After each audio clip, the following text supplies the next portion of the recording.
Okay, students, it is week number 9, and you are well aware that we are dealing a very important course, that is guidance and counseling. And this is lecture number 3, and the topic is organization of guidance services at university level. The highlights of the lecture are, first of all, we will try to understand the guidance and counseling in the context of higher education, and then we will try to understand key components of university guidance program and what may be the steps for organization of guidance program at university level. And definitely there are challenges one has to face when we are going to implement any program, and we need to understand also how we will be able to manage these challenges, and then we will conclude our lecture. So let us start with our discussion. If I talk about the university level of education and the school level of education, we also discuss the organization of guidance and counseling program at a school level of education in our previous lecture. Today we are specifically designing this program for implementation at university level. Students, there is a difference between the school level of education and higher level of education. The objectives of school level of education are quite different, and the objectives of higher education are entirely different. Uh, Subject selection is more important at the school level, and at higher education level, choices are more important among the particular subject. And there are so many skills which are needed to survive in the job market at university level. And the organization of the school level of education with on individual institution level, and the organization of the university education in entire campus or in affiliated colleges is entirely different. The need and the requirement of the guidance and counselings are quite different at the school level of education with the university level of education. So a university level guidance program should be structured to offer comprehensive support to students, encompassing academic support, career support, and personal development support. This includes orientation programs, individual and group counseling, academic advising, career guidance, and follow-up services. The program should be proactive, preventive, and responsive to the diverse needs of the student population. At university level of education, the diversity is further enhanced because students generally come from every nook and corner of the country, and India is a very huge country having many types of the diversity among the students.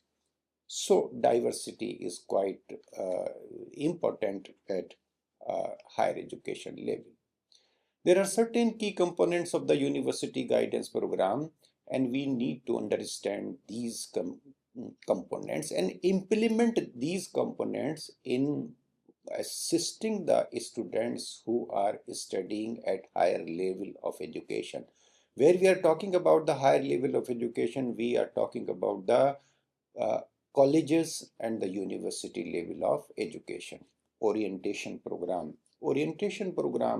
as the very popular program, and the purposes of the orientation program are manifold.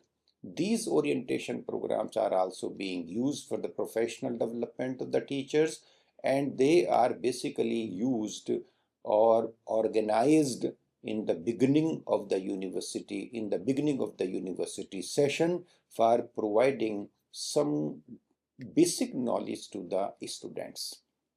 So these orientation programs are the primitive type and very popular program which are basically used for assisting the university level of students.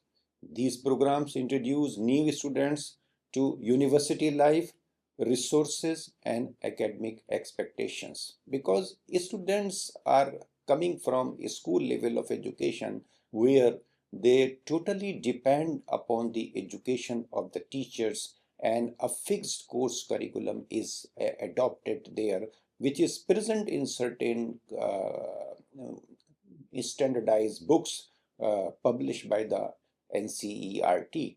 But at higher level of education, the resources become very large, and expanded resources basically creates trouble for the students.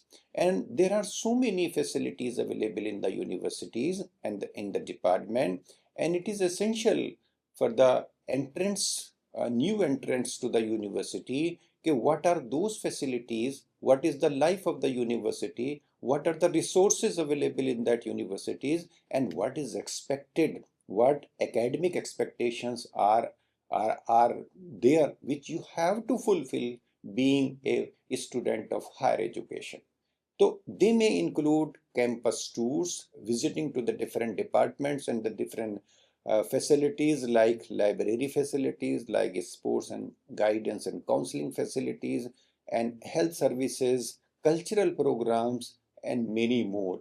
So these simple tours organized by the particular department or particular college can be instrumental in guiding the students about the resources. There are social activities to facilitate a smooth transition also.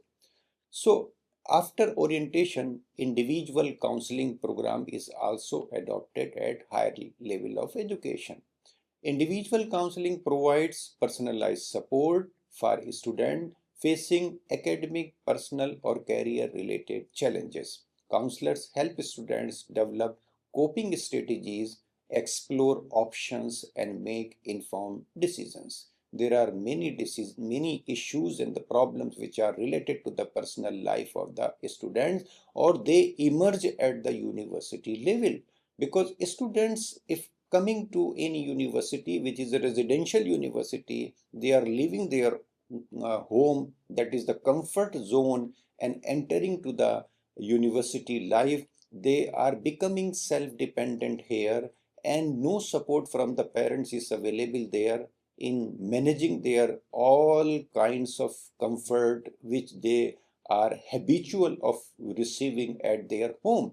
But when they enter in university level, they consider isolated from the family, and they consider themselves independent, and some kinds level of the stress and the level of the anxiety is enhanced, and there is a possibility the person may lead to isolation, and this isolation becomes very dangerous at later stages, which leads to very many complicated issues related to the mental health of the students, and the students may experience inferiority complex and low self-esteem or low motivation, and leading to disturbance in his or her adjustment with the peer groups, with the teachers and the members of staff of that institution. So these are students which basically need counseling sessions in order to make their better adjustment and allow them to engage in some coping strategies, how they are able to manage their time, what strategies we can use to motivate these students, they are very important. Group counseling is also used because many problems which are common in nature, they can be tackled by the group counseling and the group guidance programs. So group guidance or program or counseling offers a supportive environment for a student with similar concerns such as stress management, time management, or social skill development, because social skills, time management, and stress management are very significant aspect of the life of the individual. We need to manage our stress if we are really want to achieve up to our potentials. Time management is also very important. If we are using it appropriately, then we can use maximum maximum abilities, and we can do the productive job. Social skills is also very important to make a healthy relationship with the members of the student community and the teaching community, and enjoying a better and satisfied adjustment in university at university level. So group counseling sessions can also be very important. Now, uh, other aspect is academic advising.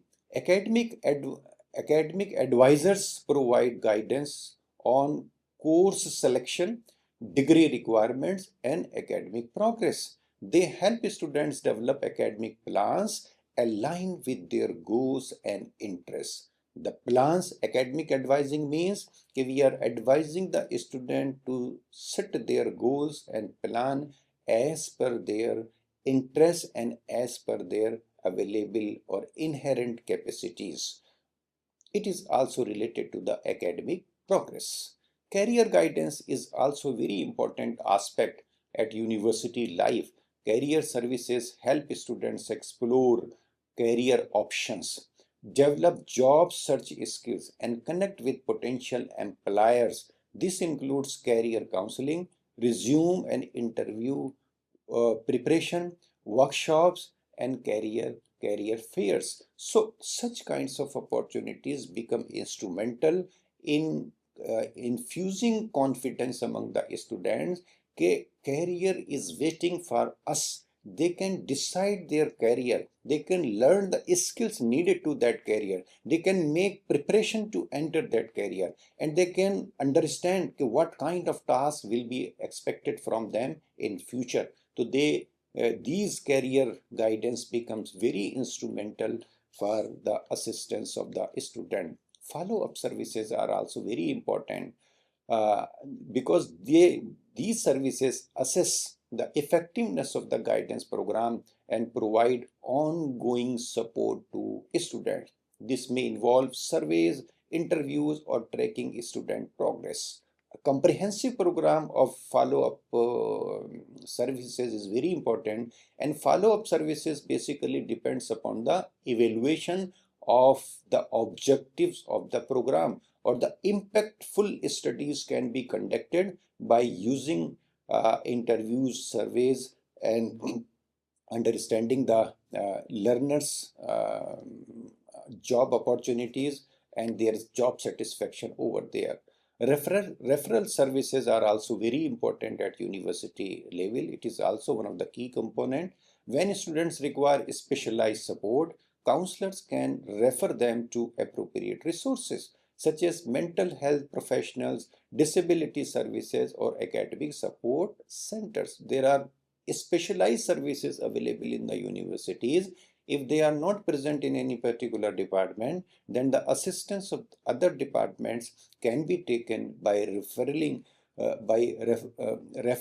student to that services, or making a coordination and align with that services, because all the departments and the faculties of the universities work together, cooperate together with each other in achieving the objectives of the university. Data collection and analysis also a major component, because collecting and analyzing data on student needs and program effectiveness is crucial for continuous improvement. This data can inform program development and resource allocation. Another important aspect is collaboration and communication. Effective guidance programs require collaboration between various stakeholders, including faculty, and these stakeholders are faculty members, other staffs, and student support services in whatever department they are present. Maybe the health services, co-curricular services, cultural programs, and the sports program. So clear communication channels are essential for disseminating information and ensuring a coordinated approach. So we need to collaborate among all the services for ensuring better guidance. Accessibility and inclusivity. Guidance program should be accessible to all students regardless of their background or circumstances. This includes providing services in multiple languages, addressing diverse needs, and promoting a welcoming and inclusive environment. So accessibility to the services and creating an environment of inclusivity is another important component. There are certain steps of organization of guidance and counseling at university level. How we are or we will be able to implement the program. First of all, the basic requirement, as I explained when I was talking about the uh, organization of the program in previous lecture, the first and the basic requirement is basically the needs assessment. Identify the specific needs of the university students and gather data through surveys, interviews, focus group to understand student concerns and challenges. We need to gather the data, what kind of problems students are facing, what are their needs, in which areas they are struggling, whether they are facing difficulty in language or in social aspect or personal aspect or academic aspect or for career exploration. So analysis of the data to determine priorities for the guidance program become essential in this regard. Number second, after number one, first of all, we have to assess the needs of the student, and on the basis of the needs, we need to frame the objectives or decide the objectives in advance. Establish clear, measurable, achievable, relevant, and time-bound objectives for the guidance program. Objective must be clear. Most objective must be measurable. They can be measured. They can be achieved in a limited time. They must be related to the needs and the requirements of the institution. And time-bound programs should be adopted to to fulfill those objectives, and that is called the SMART objectives. To align objectives with the university's mission and vision and identified needs of the student. Every student, every university has certain vision and mission, and in order to achieve that vision and mission, they perform a number of activities, a number of programs. Guidance and counseling is basically related to that. Okay? All those programs are working aligned with each other for the benefit of the student. If students are struggling to take the assistance of any program, then that guidance and counseling is basically provided to them from simple support to the complicated sessions of the counseling as per the needs of the students. Developing a program plan after having the knowing the objectives. Now the third stage is basically to develop the plan. Outline the specific services to be offered, such as individual counseling, group workshop, career guidance, and academic advising. These are the different programs, and more other programs are also there.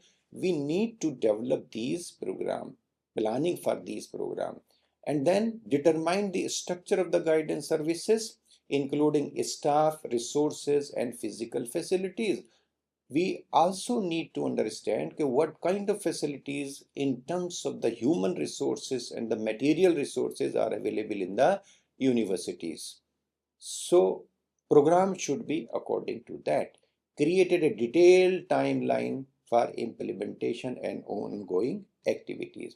And the fourth step is basically selecting and training personnel.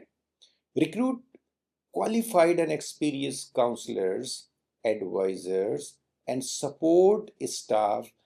Provide ongoing professional development training to ensure staff are equipped to meet students' need. There is a possibility that sufficient staff is not available in the beginning of the session. So as soon as the session starts in the university, the administration of the university should ensure the adequate staff which is associated to the guidance and counseling team is available in the university, and recruitment process must be completed before the start of the session. And there are so many teachers associated to the to the guidance and counseling program. They must be exposed to the professional development program. or getting certain degrees or the diplomas related to the guidance and counseling. And such kinds of aspects need to be taken into consideration.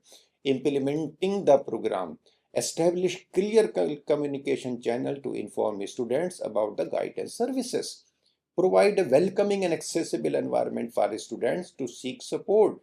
Ensure confidentiality and ethical practice in all interactions with the student. These are basically the requirement for implementing the program in a successful manner. Because until unless we enhance the communication channel and welcome our students by providing a conducive, psychologically secure and safe and secure environment, a propitious environment is we are providing, and we are also making the confidentiality of information, are not sharing those information, because these information are very complicated information, very useful information, and students will not expect that these information will be shared by the counselor to any other student or any authorities. So ethical considerations are also very important in implementing the program.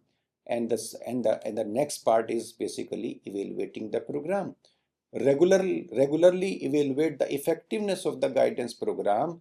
Collect feedback from the students and staff on their experiences with the program, and use evaluation data to make adjustment and improvement to the program. Why we are evaluating the program? Definitely no program is going to achieve its 100% results. There will be some difficulties and some challenges which will come in the process of implementation, and these evaluation tactics basically assist the counselor and the administrator of the universities to decide what were the gray areas and what were the positive aspects and what need to do to improve the efficiency of the program. That is basically the promoting the program.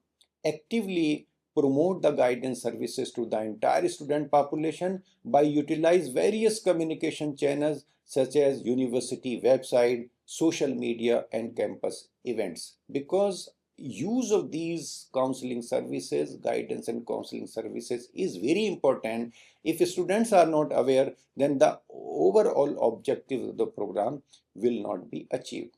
Encourage students to utilize the resources available to them. By following these steps, universities can create a robust and effective guidance program. Now there are certain challenges which comes in implementation.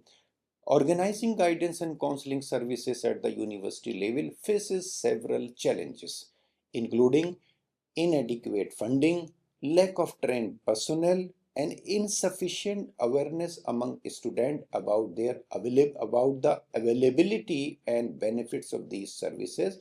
Other significant hurdles includes logistical issues, resource limitations, and ethical concerns related to the confidentiality. Funding and resources is very important. If adequate fund and adequate resources are not available, then the implementation of the guidance program and achieving its stipulated objective will not be achieved. Universities often struggle with inadequate budget allocation for guidance and counseling programs, leading to insufficient material resources, lack of appropriate counseling offices, and limited access to technology. So this is very basic challenge which is a hurdle in implementation.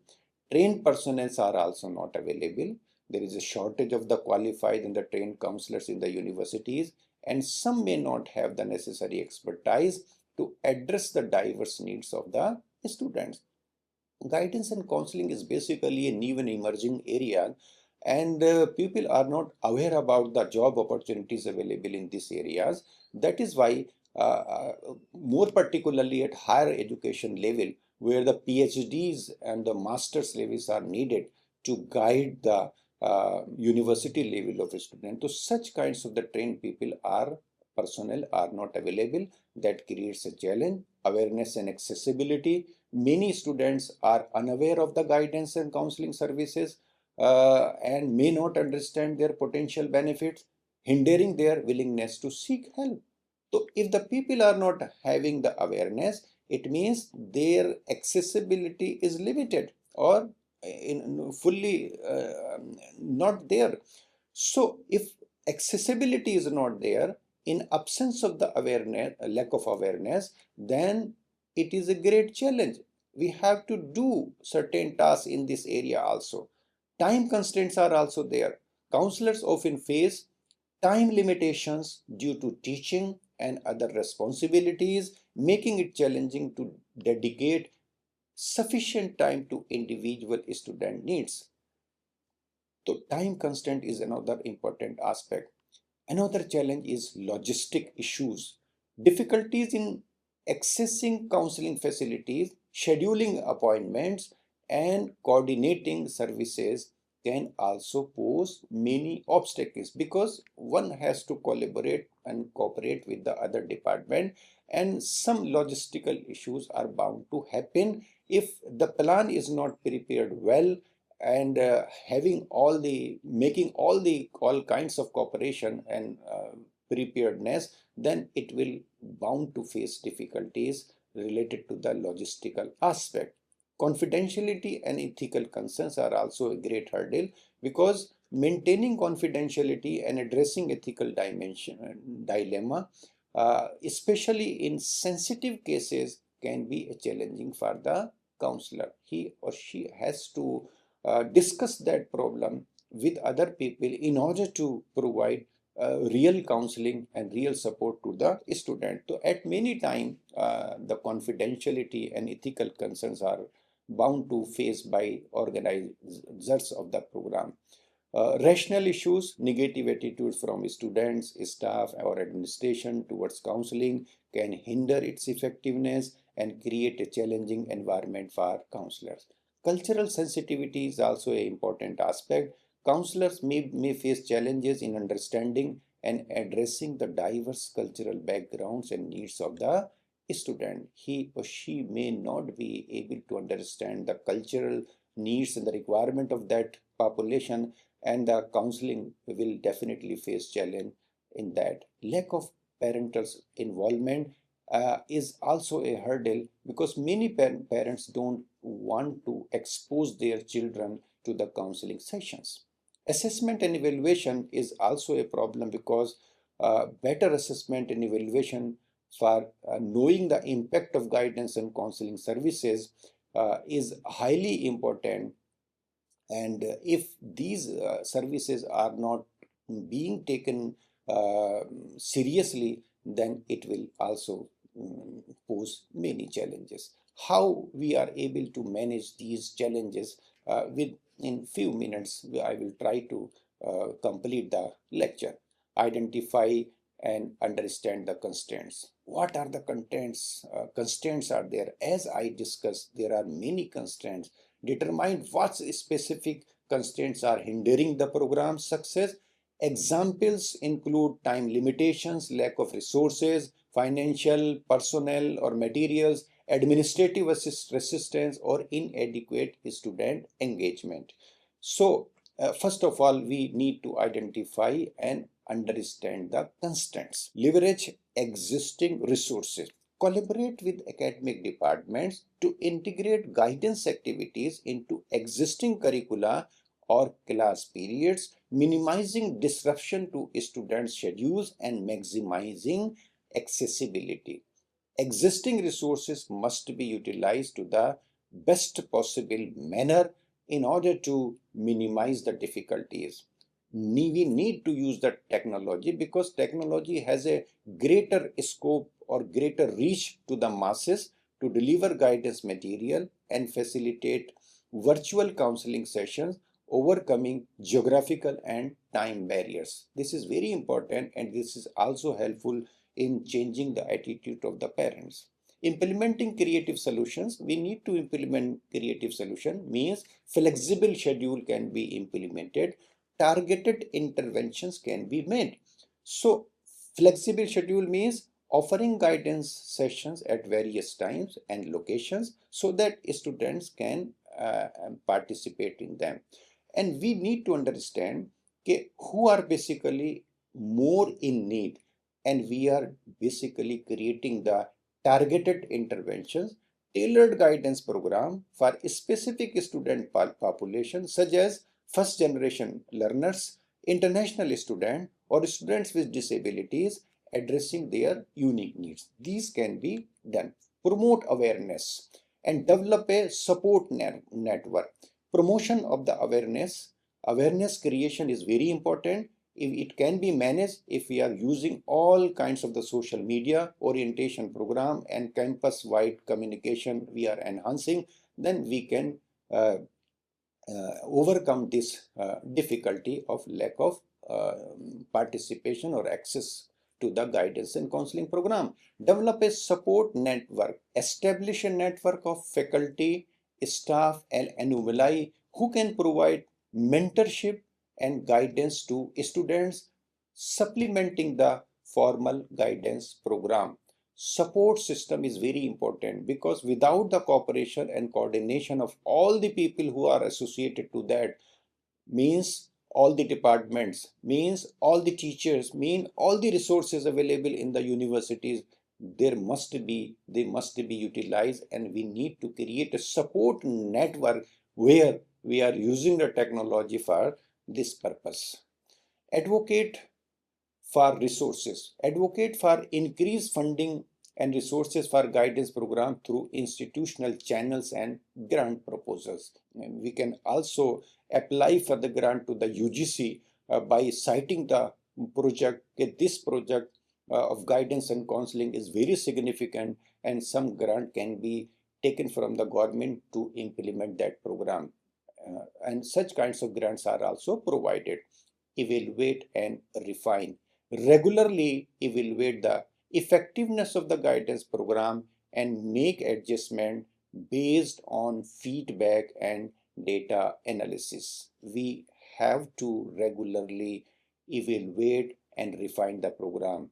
No program is complete in all aspects.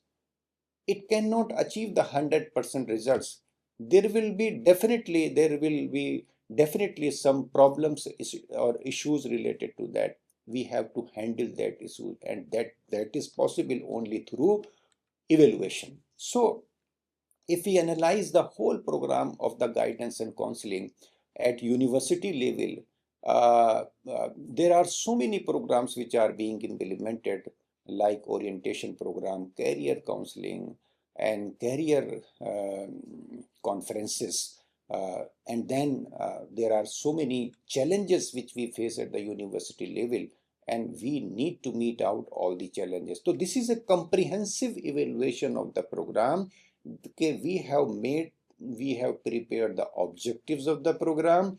On the basis of the objectives, we are implementing the program. When we are implementing the program, we are bound to face certain issues and the challenges, and we need to overcome all these challenges, and it could be possible only if we are evaluating the program on regular basis. So let us conclude our lecture by addressing constraints proactively and creatively. Universities can develop and implement robust guidance programs that effectively support student success and well-being.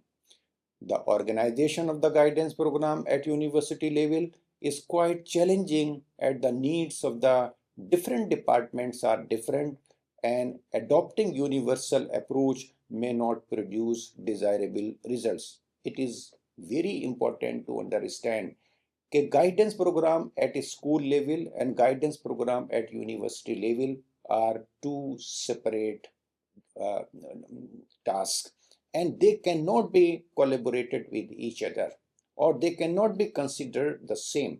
Needs of the universities are very different, because at university level students are adults and they are using their higher mental abilities. So with this, students, we have completed this lecture, and thanks for your patience listening, and God bless you.